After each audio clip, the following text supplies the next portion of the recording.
I want to welcome everyone to the Poets and Quants Women's Roundtable. I have to say, I'm Kate Byrne, your host, and I run a company called The Toolbox, Tulle, where we talk about power tools.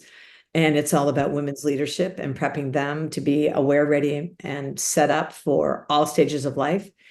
In addition to hosting a podcast called Women Advancing, and one in the mix, which is an intergenerational conversation where we tackle potentially polarizing conversations between the generations. Um, what a time to be talking about women in leadership. Did we time this perfectly or what? Before I introduce this extraordinary group of women, I want to call out two specific pieces that I think those who are tuning in would really get a lot out of. One is yesterday, I know that Poets and Quants actually sent out a fabulous piece talking about 12 inspiring female business school deans share their leadership lessons. It's a terrific read, great takeaways. So be sure to check that out. And then the other is today, Hillary Clinton did a really interesting op-ed in the New York Times. So the more information you get can only help get you ready for the future. But the people that can help you most are sitting right here. Mm-hmm. So without further ado, it gives me incredible pleasure and with great humility, I'd love to introduce who we've got today. So we have got joining us Tina Mabley, who is the assistant dean of the full-time MBA program from Texas McCombs School of Business. We have Kara Putman, who's a clinical associate professor, director of the Brock Wilson Center from Purdue Daniels. We have, I'm going to try and do my best to say this the German way, from Georgetown McDonough School of Business. We've got Shelley Heinrich. It's really Heinrich, but she was sharing, she's in Germany, so I thought I'd give it a shout. She's the Associate Dean and Managing Director of MBA Admissions, as well as the Executive Director of Program Marketing. And then from the Forte Foundation, we've got Ashley Lautzenheiser.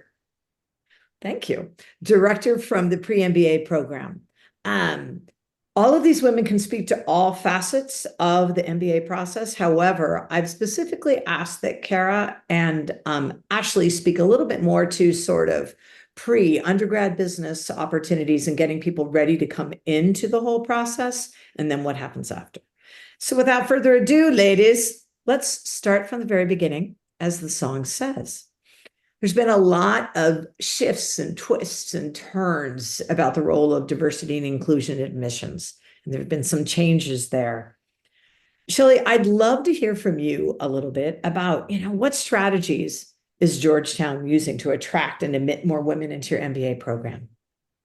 Yeah, absolutely. So, the recruitment cycle for an MBA or graduate business school is the whole year. So people are starting to look now for next fall.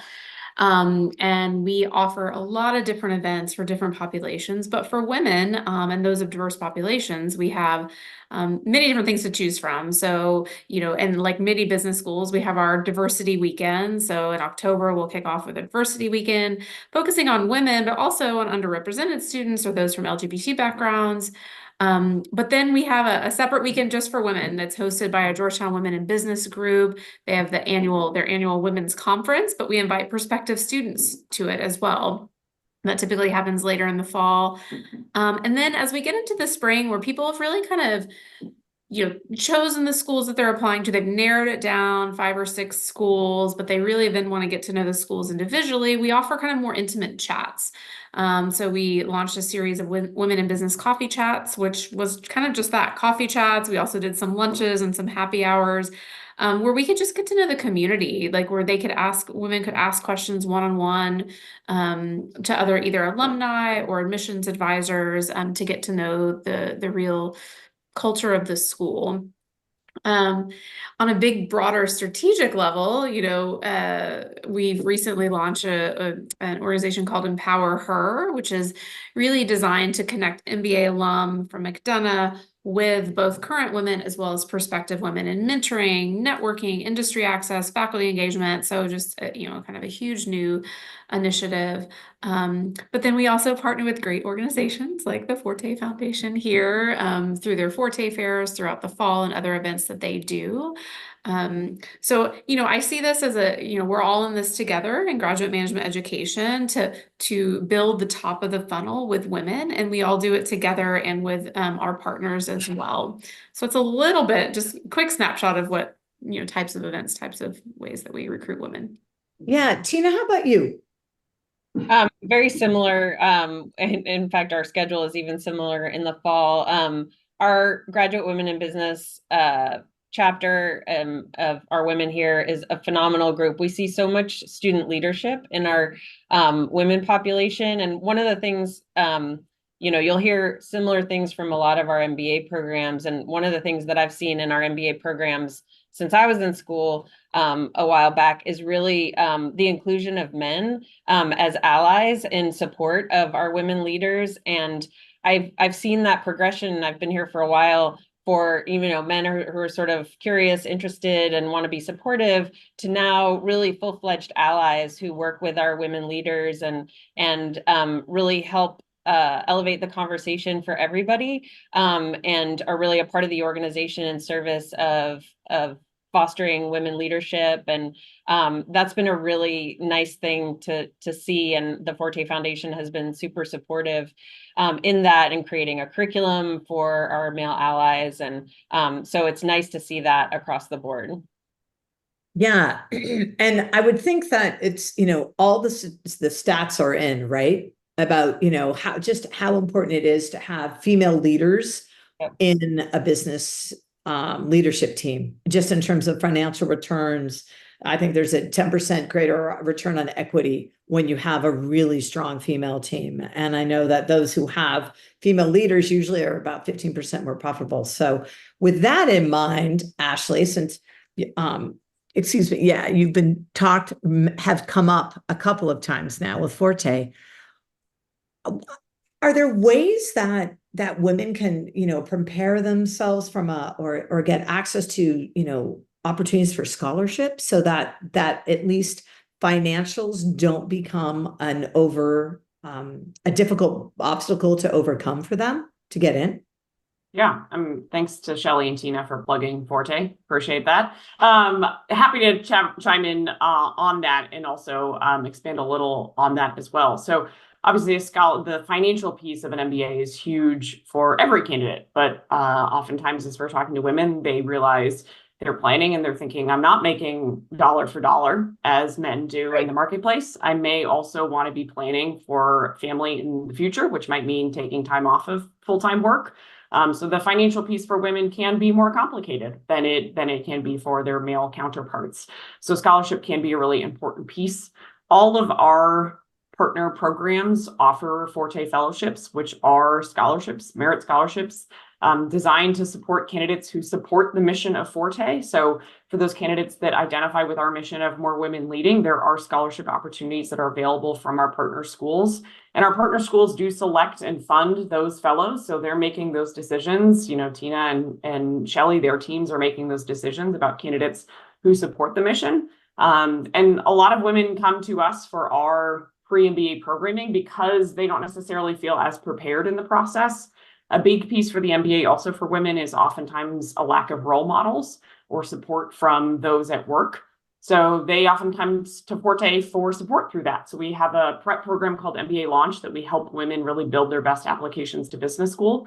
And a big piece of that is helping them build that confidence and knowing that there's others like them, but also helping them really be prepared to put forth great business school applications that hopefully will also result in scholarships, recognizing the amazing work that they've done. So making a plug for all of our partner schools there. And definitely, come to us because we have great prep, because it's about building that funnel. It's about making women realize that there is a place for them in business school. They belong in business school, and we can really help them prepare best to put forth those great applications. Yeah. So Kara, I want to hear a little bit from you too, just in terms of, I know you've done each of you, let me just put it out there, you each have interesting programs, but Kara, talk a little bit about some of the efforts that you're putting forth, not only in, the pre-business school, right? So an undergrad, but even some of the high school programs. Yeah, so when I'm thinking about business school, I'm thinking of it as almost more like a 6-year process. Like this week, I literally have stepped out of a high school program where we're working with young women who are rising juniors and seniors. We had 50 some last week, we have another 50 some this week. And so working with them to see that business actually is a really great option for them, because one of the things that we run into at the undergraduate level is if you're good at math and science, guess where you're told to go? Yeah. Tech. Engineering, Code. the hard sciences, things like that. And for a lot of women, I see them transferring out of engineering into business because they get there and they're like, this is not what I want. And so trying to reach them earlier and earlier to show them that, hey, business is great, especially if you want the data analytics and you want to really dive into the numbers. And so it's so much fun to watch those light bulbs go off as they're like, oh, you mean I can do this with math and with this love of science that I have. And so at Purdue, we've got some really interesting programming to get them aware of what business really is and exposure to what it can look like. And then some interesting leaning into our STEM strength and background with things like integrated business and engineering. And more schools are starting to look at that, but we've kind of been at the forefront with, okay, let's lean into that. You can do first year engineering and then focus on business. And we see that at the master's level, where we're launching a master's in business technology, where again, leaning into that space where we see a lot of people coming 5-6 years out of engineering, they've hit a ceiling in their career and they're like, okay, now I need those business skills. And so now I'm coming back to get an MBA so that I can move into management and into that kind of level. And so really kind of thinking of it as this whole course of there's this process, there's a progression. And so thinking from like, if you're not on the right track in high school, if you're not calculus bound, if you're not getting the right math skills in high school, it's going to be harder to get into top programs like Georgetown, UTA, Purdue, and get into those top business schools so that you then can be on track to be ready for the top MBA programs and things like that later. So we then send our students to Forte's finance programs and things like that. And it's been great to be able to build those types of pipelines. And then I'm also thinking about with our undergrads, how do I, within the center, build their confidence? Because they're going to get a top business degree, but how do I help them launch their careers effectively? And so working on building their skills, because we all know that that first job is critical to future career success. And especially as Ashley was talking about, some of our young women are going to choose to have a family. They are going to be having these different paths. And so how do we help them maximize time early in their career so they can make those choices, so that they can then think strategically? Maybe they want to do an MBA at a time when they have younger kids, so that they can think about, I want to get that career, keep that progression going. I want to be growing. I want to be doing these things in a really strategic manner, but getting that first job launched effectively is so important. So we've launched a program for our senior women that starts in January of their senior year, to give them those skills and to launch them effectively. And it continues through December after they graduate, so that we're walking with them through all of those life changes that traditionally higher education says, good luck, kiddo, here's your degree, check back in 5 or 10 years when now we want to check, or we want you to come back as an alum. And so we're really helping them through that process. And can I just add, Kara, I think that's so great. And I love to see so much happening at the undergrad level. And, I know coming out of school, there's this, or, going into college, coming out of college, there's doing the right thing. And one of the trends that I have loved to see undergrad, grad, is a real focus on apprenticeship. And I want to encourage the women who are on the call, go get experience. Don't worry about getting the right experience, but go get experience while you're in school. You'll be amazed at who will offer you, if you just want to go for a summer, but anything you expose yourself to helps to sort of narrow the field, because I know it can be overwhelming to look at everything. I came with a psychology background. I was raised by psychologists and educators, and I got a psychology major with an education minor, and came back to get my MBA because I knew that there was something that I wanted to get. And I love that about MBA programs and all the master's programs in business, really, that you get a good cross-section of people coming from business, engineers, STEM fields, and liberal arts. And so there's a lot of opportunity. And so I would just say lean into those apprenticeship opportunities, and where you can go get experience, learn from people, and you start to see, every opportunity you have sort of tweaks you in a direction, and don't worry about it being the perfect thing out the gate. And I love the support for the first job, because I do think the first job is so critical, and sort of having that experience. So I love that support so that you can start to answer some of those questions for yourself. So that's one of the things I've loved to see at the undergrad and grad level. And I love that, because we think it's a straight line, and it's not. It's our careers do this. I don't know about you, but mine's been like this cross section. Yeah. And then I'm like, oh, now I see a through line now that I'm 25, 30 years in. But back when I was a senior, I was like, oh, it's going to be this straight line. And that's just not how it is. So go get that experience. Yeah. And I couldn't have said it better myself. I can tell you how many women I've interviewed, senior execs on Women Advancing, and thinking, oh, wow, great. Tell me, how did you do it? It is a big ziggy zag. Have a strong stomach, because it's going to be a heck of a windy road. But what I also want to remind everybody too is, given everything that's going on with technology, etc., what you're going to end up doing doesn't even exist right now. It just doesn't. I think we all can sit here and say, when we were all graduating, this didn't exist. Right?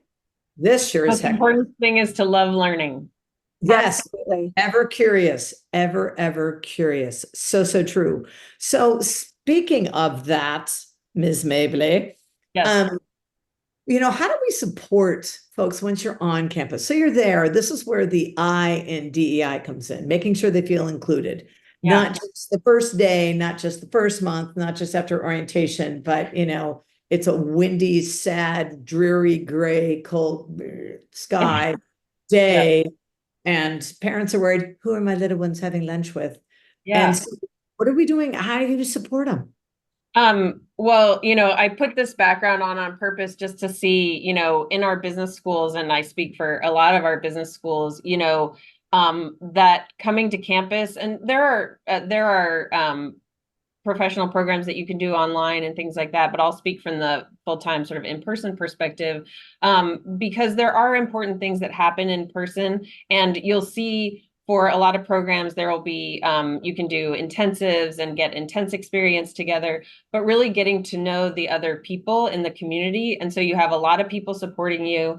The thing that I'll say also, undergrad and grad, there are people who are here to support the journey. They've seen a lot of people go through it. Use those people as your advisors, as ask questions, tell them where you're at. And then also, so our Women in Business organization has been phenomenal, and just they keep leveling up, and they bring people to campus. They connect with our alumni. They really build a bridge from prospective student to alumni, as Shelley mentioned, and really create an ecosystem where you can start to picture where you might be and who is in roles that are similar to what you want to do.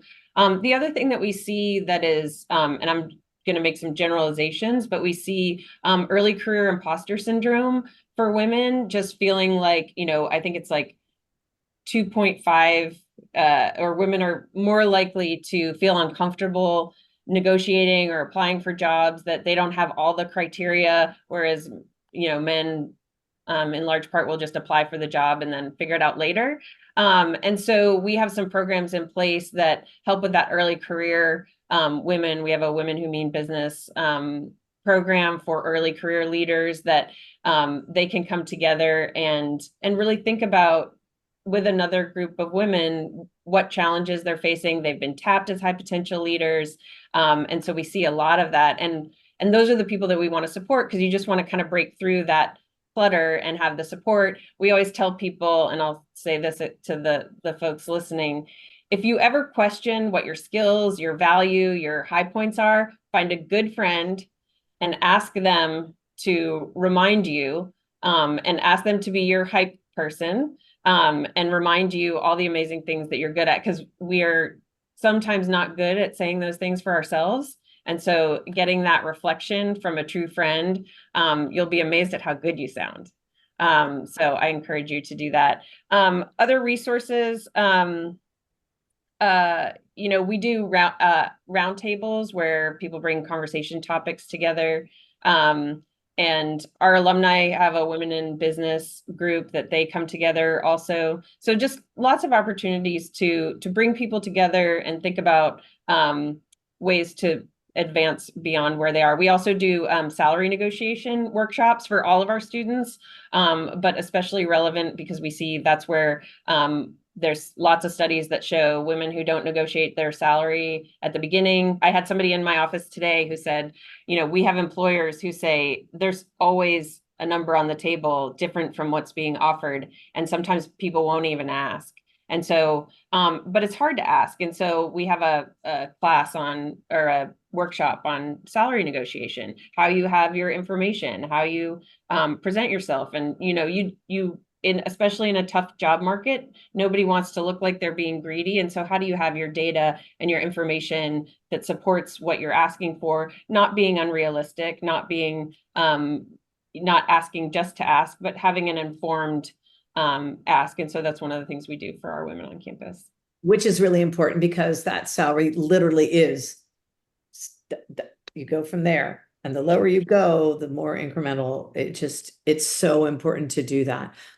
We've got I think it's so important that the thread you're hearing through all of this is a word that I keep coming back to. It's confidence, and confidence comes out of a place of belonging. And so I like to use a belonging, and you'll see DEI, you'll see DEB.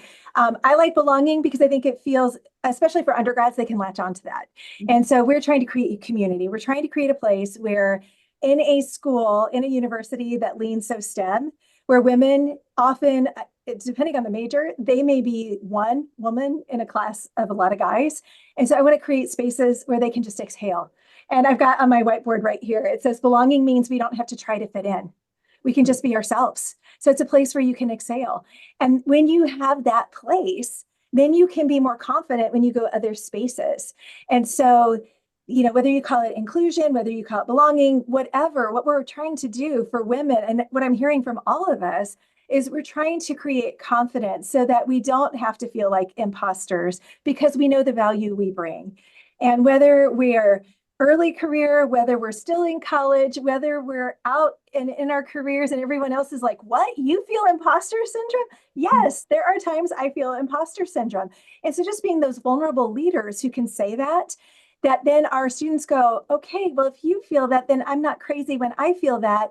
And then we are sharing, here's how we do it. And we're bringing people around them so that then they're like, okay, now I know. Now here are the skills. I love what Tina was talking about. I mean, it's all about how do we give the tools, and it's a tool belt. We're just giving them tools. And I hear over and over again, well, what you're doing should be available to every student. I'm like, absolutely. I am not building a program that shouldn't be available to every student. My funding just happens to be for women. Yeah. Yep. So true. Also, slight little shifty shift here, but still along the same lines.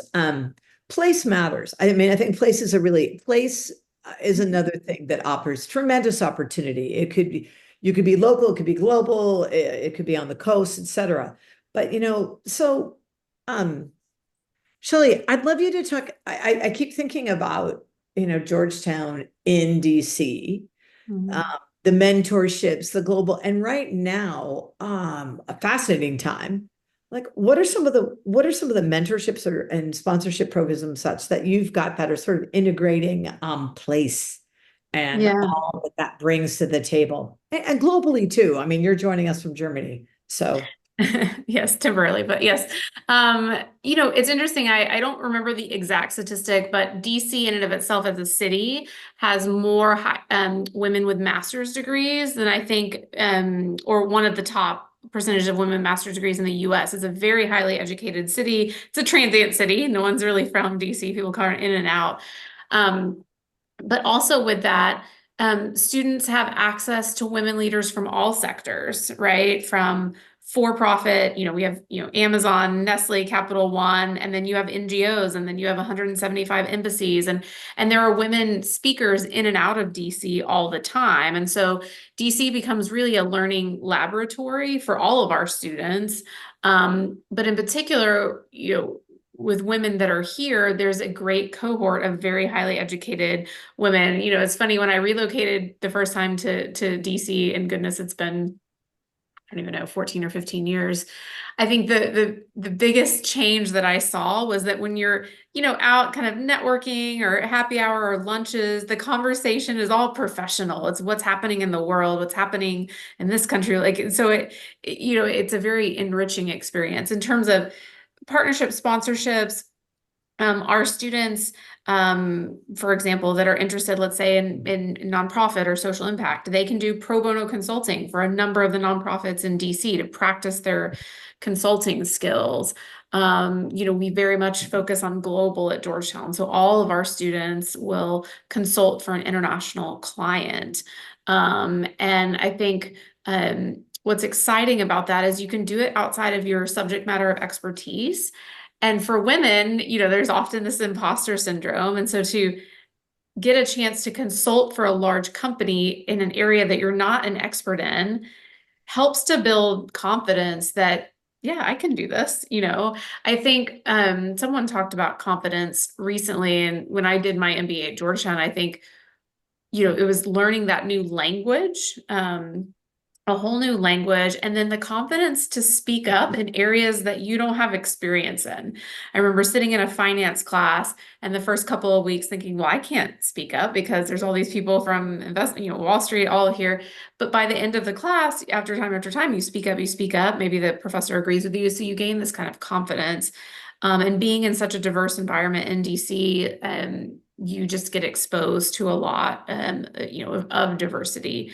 The last thing I'll say is, we have 40 countries represented in the program. So getting to understand how women in leadership throughout the world is different is really powerful, right? Because, there are others the world where, women are still advancing, not even to the point where the US is. And so it's a great kind of diversity of perspective. I think, just to kind of close, other more internal programs within McDonough are mentorship programs, right? So we have alumni mentorship programs, alumni to student. We have second to first year mentorship programs, peer mentorships, so that, kind of someone who just went through it can be paired up and kind of give you the pathway to what it looks like.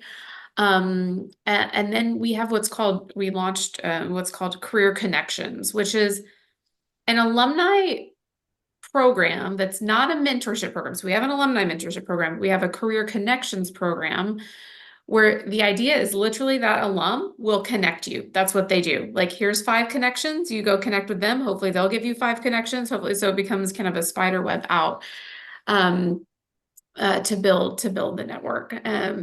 So, those are kind of just some of the things that we have. That's terrific.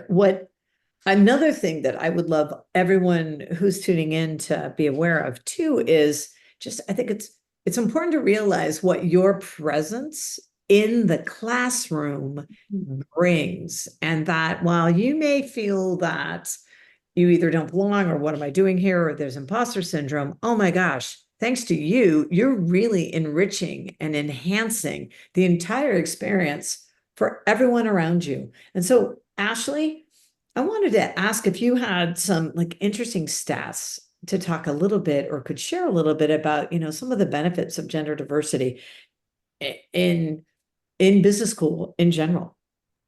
Yeah, and I think when we kicked off, Kate, you had some great ones to share. So you stole a couple of mine, but I'll forgive you. But I will say there's, I think if, it's kind of before I was thinking, oh, there's a couple great articles I'm going to pull. So I will say, if you're not familiar with it, my usual go-to is the McKinsey Women in the Workplace study. It comes out every year. It's like, if you haven't read it, it is always amazing and eye-opening. McKinsey also does one around diversity, and it's very specific about how diverse teams impact outcomes in business. And at the end of the day, more diverse teams make businesses more money. And if you don't care about anything else, if you're in business, you care about that, right? And so I think there's that piece, and that reflects in business school, right? Because in an MBA program, a lot of what you're doing is supposed to replicate what you're going to have happen in the real world. So that should matter to you. There's also things that increase in innovation and learning that takes place in diverse teams. They are more creative with ideating. It also typically, with more diverse teams, you have more psychological safety. So you have people that are able to think outside the box and more creatively. And people generally also are more satisfied. So it also, from a business perspective, that means you're retaining talent better.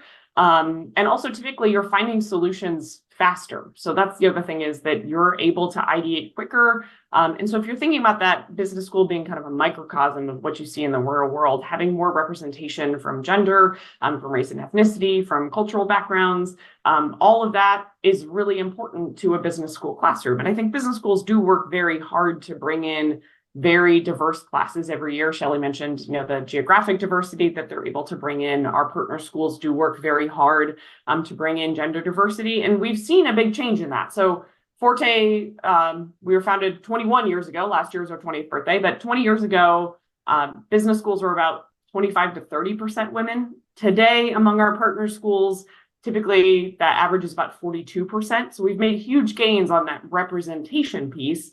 But kind of what Kira was mentioning, it's not just about representation, it's not just about showing up, but it's about what belonging really looks like as well. So those kind of takeaways from that McKinsey study are things like, how to deal with things like microaggressions in the workplace, which again translates basically directly into business school. That's also things about women managers, so women leaders and the type of leaders that women make. So there's a lot of great takeaways, and I see some of our business schools putting that into practice, which is really exciting to see, because the research is out there. That the answer is clear, that diverse teams and diverse cohorts are really important. But then how do you actually implement change to make sure that they're successful as well while they're in business school? So that's a little bit about that. Hopefully that was not too much in depth. I won't read you the McKinsey study, but if you're not familiar with it, highly recommend it as some good reading. Absolutely. And I will also, too, Center for Women Leadership is another place, but McKinsey is great. And also just remember, when you're asking the question, I guarantee you there are others around you who would love to ask a question, but they're afraid to because they don't want to look dumb.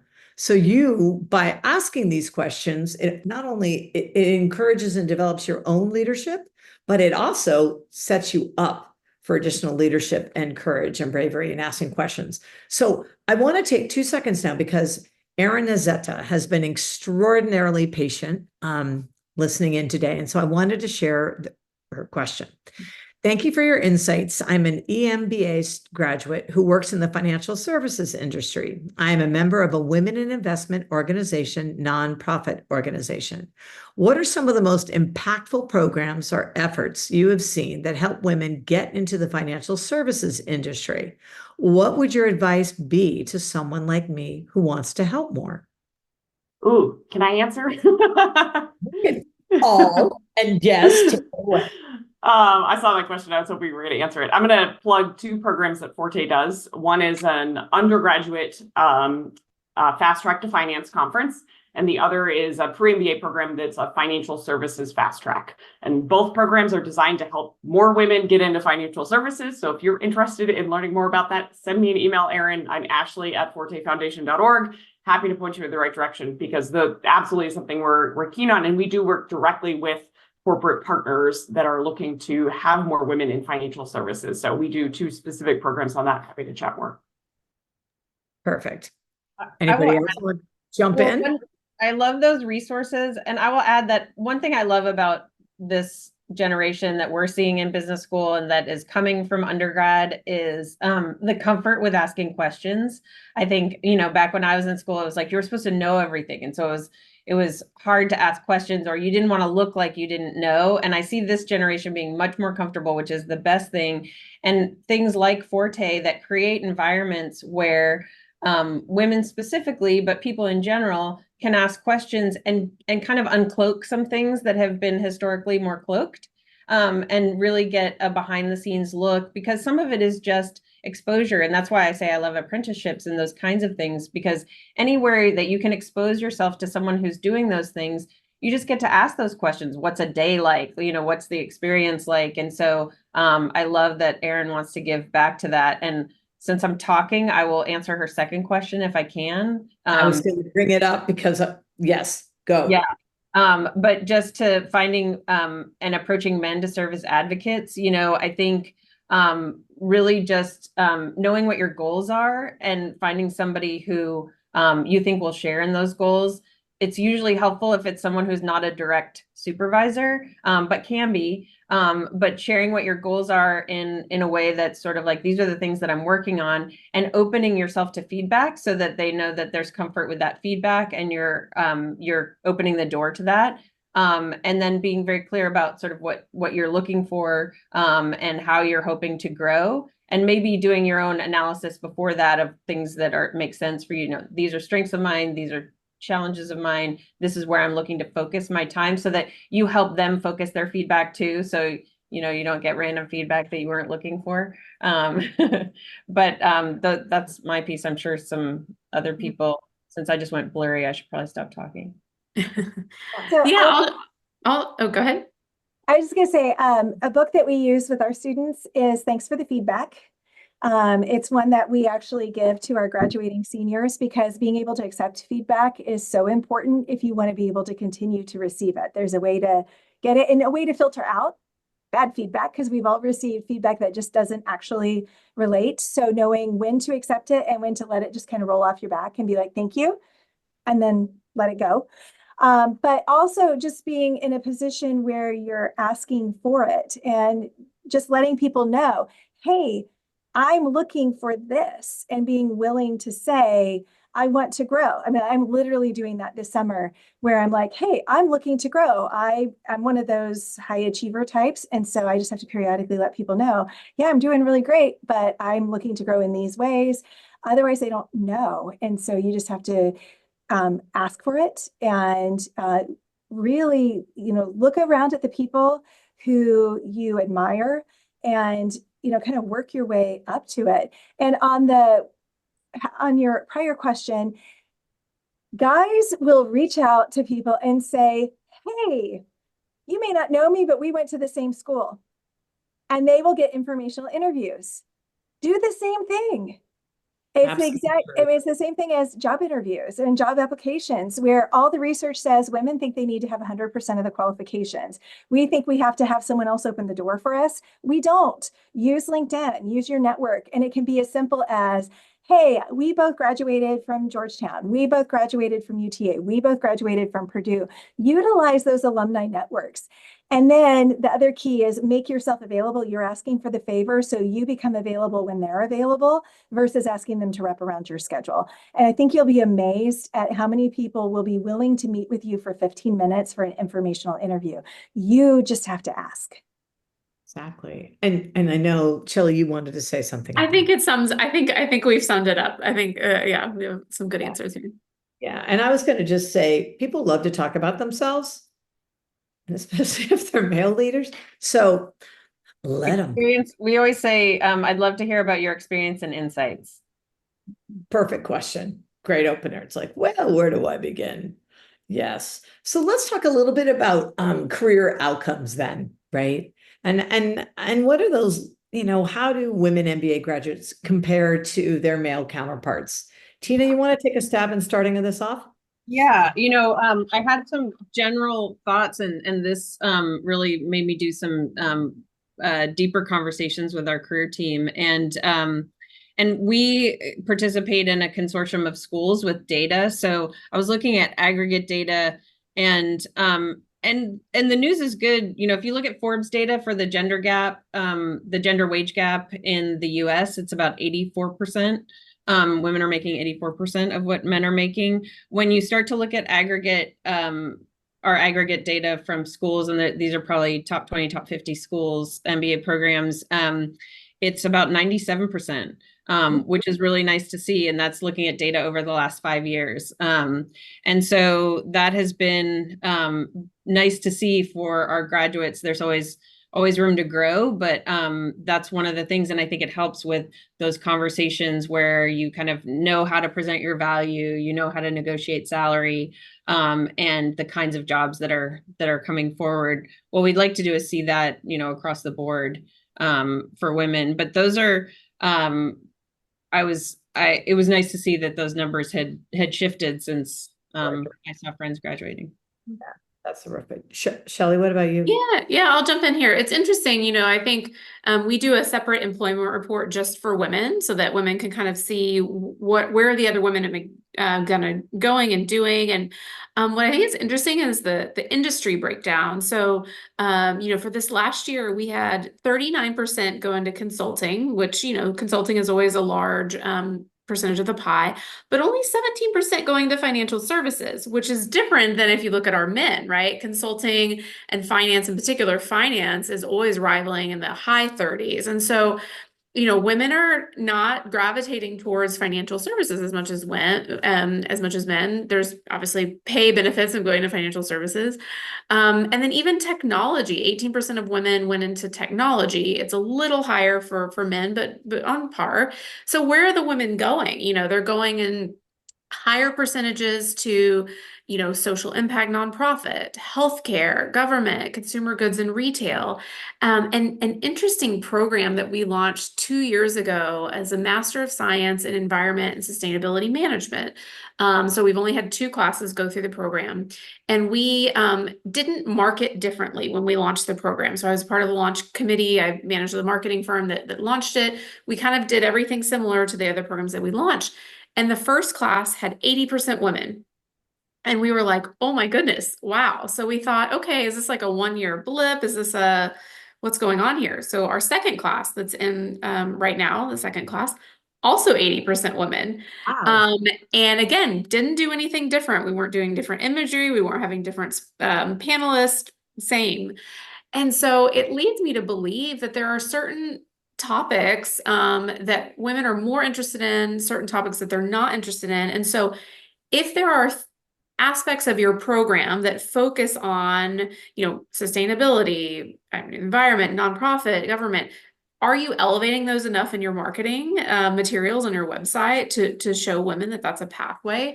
It's the first time in my career of working in business schools. I've worked at 4 business schools. The first time in my career that I had a man come to me and say, I wish there were more men in this program. And I said, well, that's a first.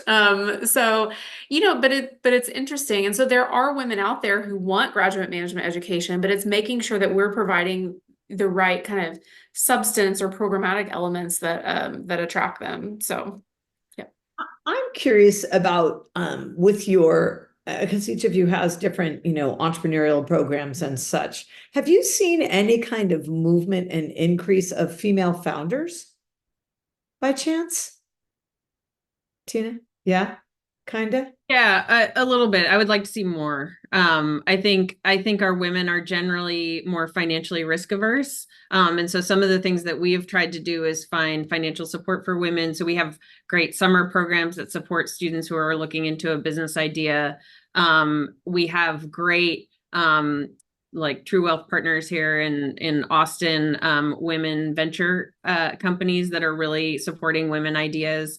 And so there's a lot of that. I think we're trying to work at the undergraduate level and kind of building that up. But I think women entrepreneurs like to have a little more financial security. There's sort of the great leap is harder, and you know, that responsibility is good. And so I'm glad there are women founders and VC firms that are looking more toward women founders and supporting them. And Kara, sorry, Shell, go ahead. No, it's interesting. I mean, we've seen, I wouldn't say uptick, but recently we've seen some women MBA graduates creating products that solve problems for women, right? And entrepreneurs have to solve problems for their customers. And there's been, you know, 2 that come to my mind recently, you know, one targeting at the rental of strollers and other high priced items. I mean, if you look at these strollers these days, $200, $300, $700, you know, all these high price. And so how can you do cost sharing for that 2 years of life when some people can't afford that. Or, we had a group a few years ago that created a co-working space with childcare, right? Like, how do women go to work and solve the childcare problem, which is a huge issue in this country from a cost perspective. And so I've been excited and surprised to see women solving problems for other women and family members. So, yeah. I would think femtech, health tech, that sort of thing. And Carol, I think it would be really interesting to see what some of the work that you're doing with your techie females, shifting them into business and see what happens. Did you want to add something? Well, I think one of the things that makes Purdue such an interesting space for that is we have a really high patent rate. So almost every month we have one of the highest rates of patents coming out of a university. And so we've got this really interesting dynamic where there's this really dynamic ecosystem for creating new innovation. And then it's how do we get it to market? So that's where the business school kind of comes in. And we've got a certificate for entrepreneurship that a lot of our undergraduate and our graduate students will layer on to one of their degrees. And so there becomes this really interesting mix of, we may not be all out in entrepreneurship, but they're layering it on because they're really curious. And so some students go full bore into, I know I want to be an entrepreneur, but a lot of them are saying, hey, I want that skill set. I want to start having that mindset because I think I'm going to go into consulting. I think I'm going to go work for Eli Lilly or a Fortune 100, Fortune 50 company for the first 5 years. But I have this idea in the back of my head. And when I start having a family or when I'm 10 years down the road, I want to have the background that when I'm ready, I can launch. And so, and there's one of the things that both Shelley and Tina were talking about with women is there's a lot of research that says women are interested in ethics of care. And so when we're recruiting women, when we're looking at these degrees, when we're talking about the ethics of care, which is sustainability, which is solving problems for specific groups, whether it's women or other groups that are normally overlooked, that's what women want to do. But what's fascinating is that's what millennials in general want to do. And so we're at kind of this inflection point where students want that, and they want the experiential learning. They want the chance to try it in college and see what it's like. And that's where case competitions, that's where working with companies and working with, like at Purdue, getting to work with professors or grad students who are getting these ideas that could change the world, but they don't know how to go from a patent to the market. And you get to come in and work with them and help them come up with their marketing plan and do that. Bridging the gap from tech to the marketplace can be really energizing and exciting for them. And then they're like, that's where I want to go. And so it being in college can give them that chance to try it and play with it. But I think a lot of them are saying, but that's 10 years down the road. I don't necessarily want to do it straight out of the gate from undergrad. And sometimes from a master's degree they do, but definitely it's rarity from undergrad. Go ahead. Go ahead, Tina, because I'm going to. I was just going to say, that work experience, some people will say like, oh, I wanted to be an entrepreneur and I'm going to this company, but not to underestimate the value of that work experience. One, from your credibility. If you go get funding later, I mean, if you're really trying to launch something big, that experience is so critical to people knowing that you have what it takes.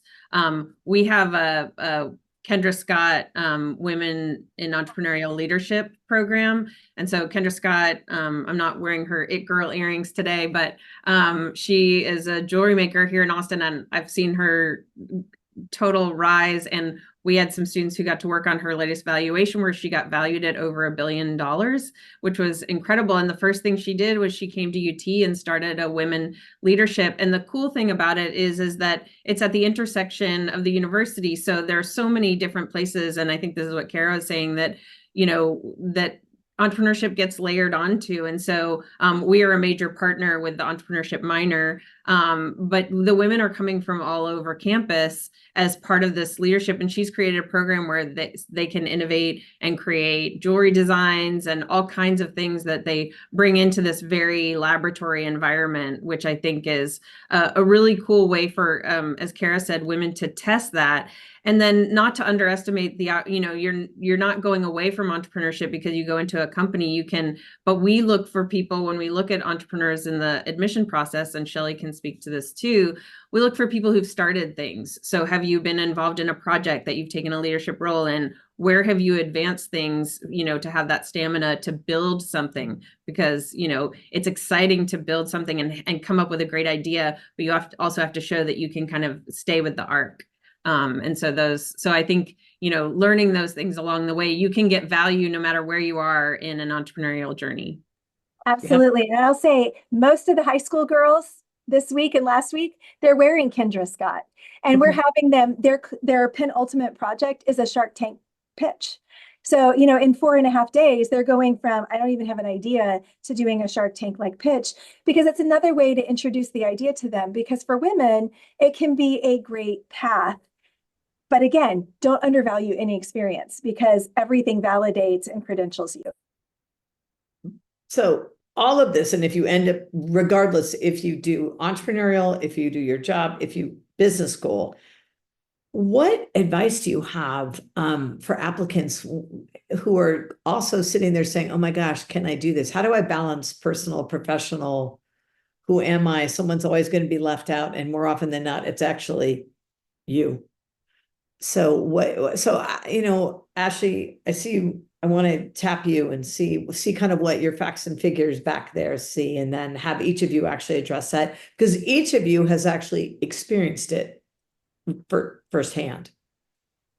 Yeah, I think instead of saying work-life balance now, I think we say work-life integration, which I think is really important, because especially for women, and I think especially for a lot of people during the pandemic, there was no work-life balance. Those two things became one, right? Everything was all in our home.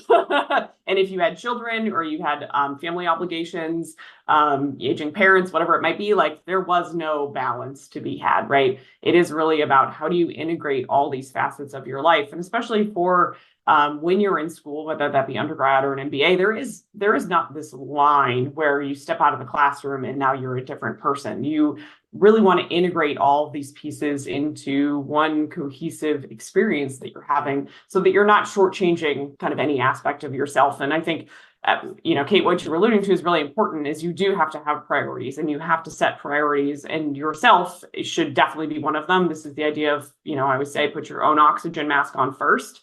And you cannot serve others. You can't pour from an empty cup, that sort of thing.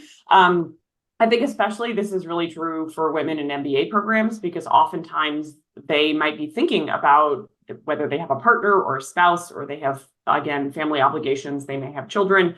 That work-life balance is going to be really difficult. And I think anytime you're adding other facet onto your life and through education, there's going to be some sacrifices that you have to make, and you are going to have to really understand what your priorities are.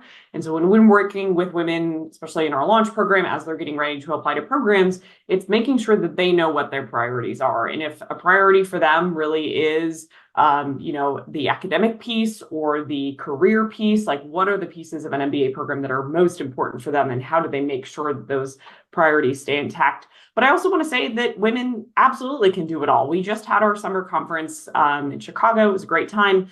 We had an attendee there who was there. She had young twins. Her husband was there to support her, which was great to see, male allies in the flesh. But you can do it all. And there is a place for you in business school, wherever you are in your life stage, if you will. But again, it's about understanding how to make sure you're putting your oxygen mask on, and what priorities are most important for you. And those might look different than your peers, but really understanding what's important to you as you go through this process, and how can you integrate successfully. Yeah. Go ahead, Shel. Yeah, I think I love all of this that Ashley said, and love the conference in the summer too. But I think the role model aspect is really important for everyone, for anyone, no matter who they are. Having a role model is important, but especially women who are wanting to kind of do it all. Share kind of a 30-second of my own story. I had done a master's degree down in Austin, and then was looking to go back and do an MBA, but I had a 4-year-old. My husband was working full time. My husband was in grad school full time, and so I was kind of like, should I embark upon working full time and grad school? But there was a woman who I met with who I had known. She had 2 children while she did the MBA, like birthed 2 children during a 2-year MBA.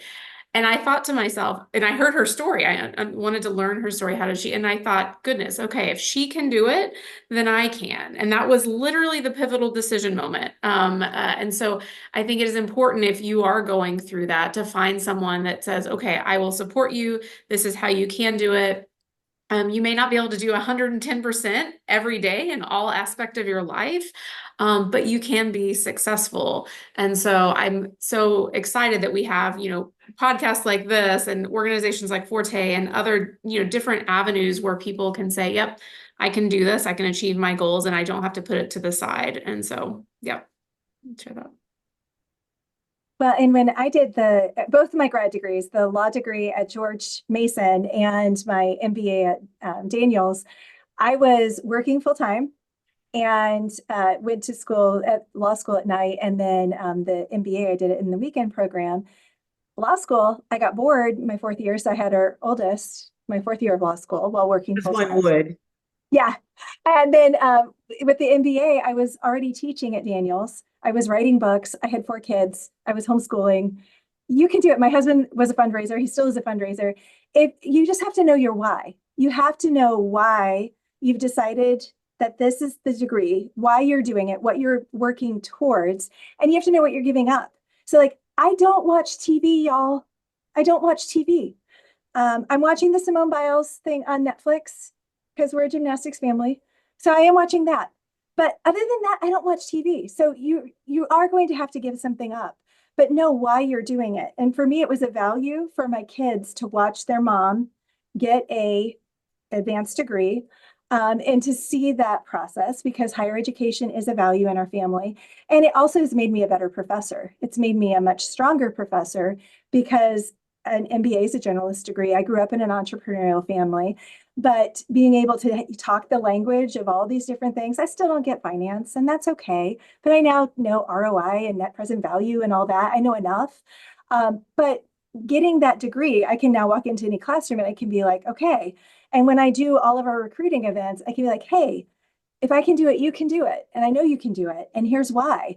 And so it was a great degree. I loved getting it. It was fun. It was a lot of fun to get. And not everybody will tell you that, but I really enjoyed it because it's such a broad degree and it gives you so much information that you can use every day.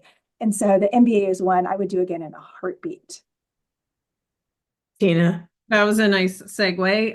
I agree. I came from education and got my MBA back in the 1900s, and was really loved every class that I took because it made me think differently. You go into every business and analyze what's happening differently. You understand why Starbucks has their counter set up the way that they do. Everything that you're doing, how Amazon, you get curious about how everything works. And now there's so many podcasts to answer the questions of like how I built this and how does this work. And so I love that exists.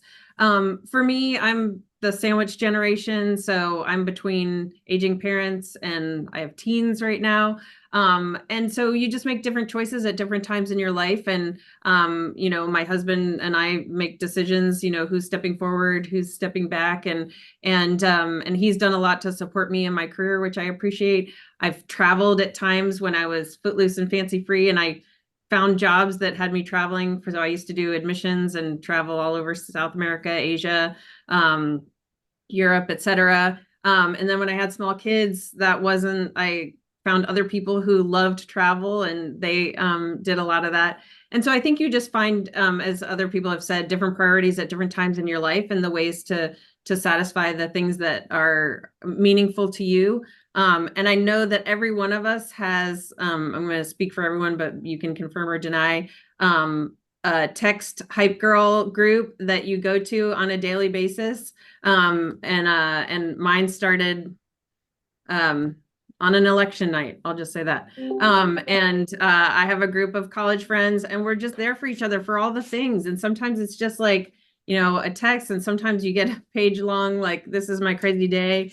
And so wherever you find that meaningful support, grab it, hold on to it, and nurture it.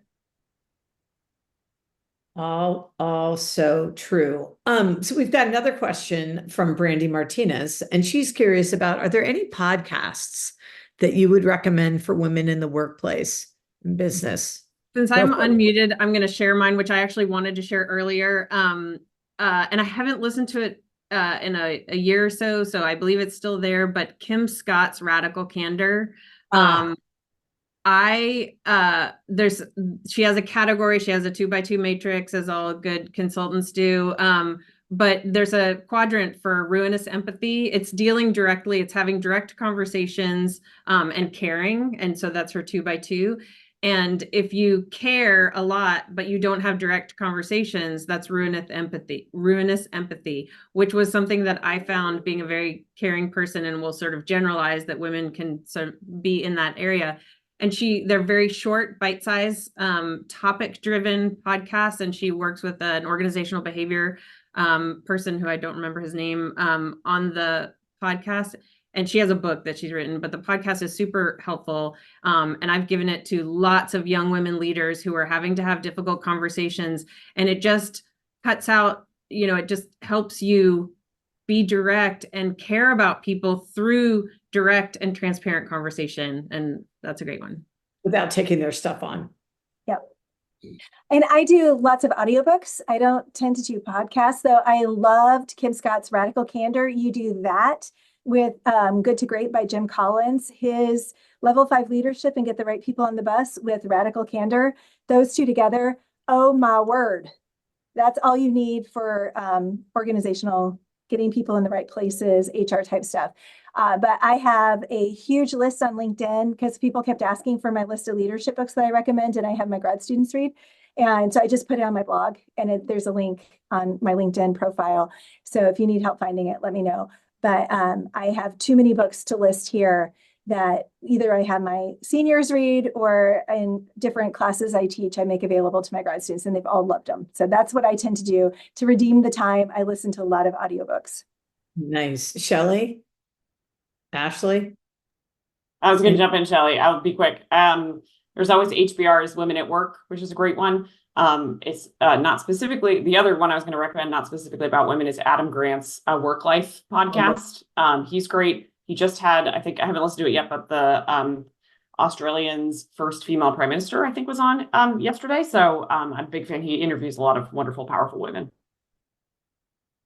This is kind of old school me, but I like print. I read magazines like HBR. I pick it up, every month.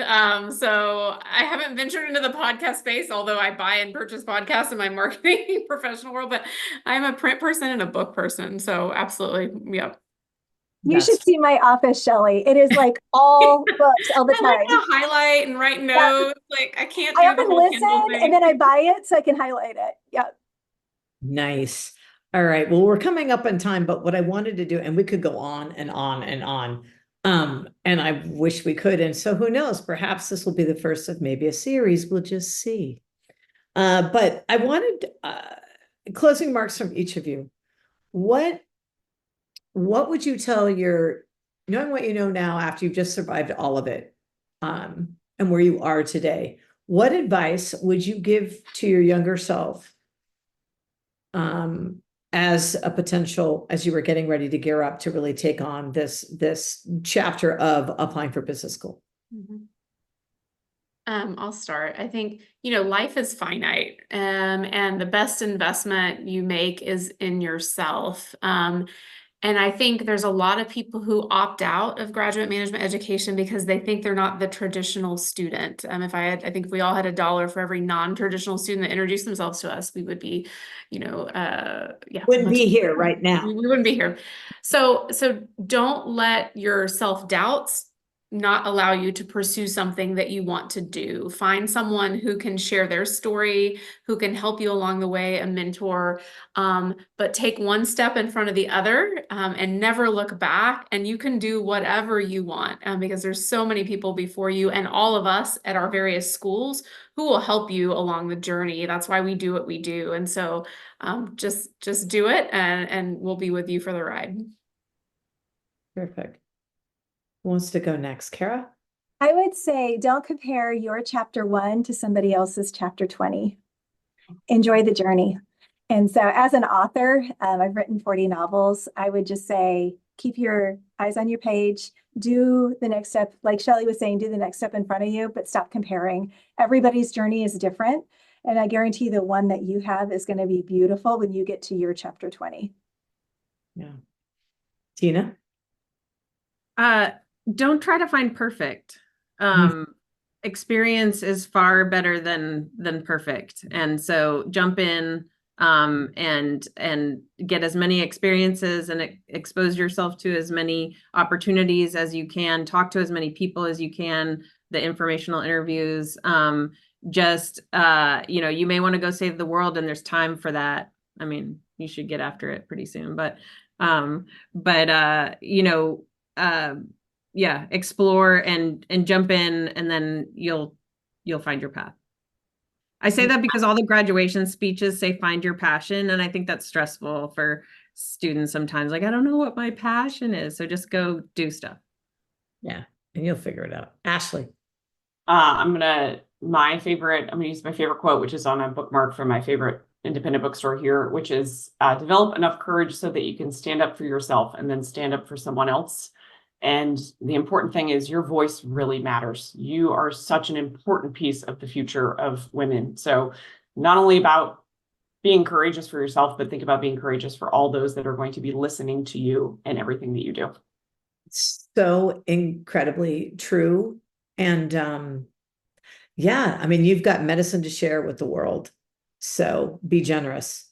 And because now more than ever do we ever need you. And I will say, on the outset, it looks like it's really scary out there. I mean, and yes, there are definitely some things that are not great, but to what each of these women has said, and it's true, we're all here to help support you. And if you're not out there doing it, it will fall apart. So let's all gather together, raise arms, and go for it and make it happen. Because there's a reason why we have the babies. I'm just saying, because we really can do it all. And with grace and wisdom and wit and humor.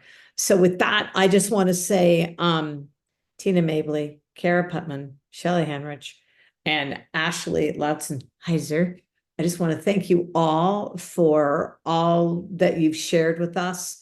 If there are ways if folks want to get in touch with you, is it okay to link in with you and move forward? And I know the P&Q team will probably send out some follow-up with folks' email addresses, so don't be strangers. I'm Kate Byrne. Thank you so much. It has been my pleasure to have this conversation, and I look forward to so many in the future. And I can't wait to see every single person who's listening. Wow, you're going to do amazing things, and the world's going to be better off for it. So thank you in advance for all you're about to do.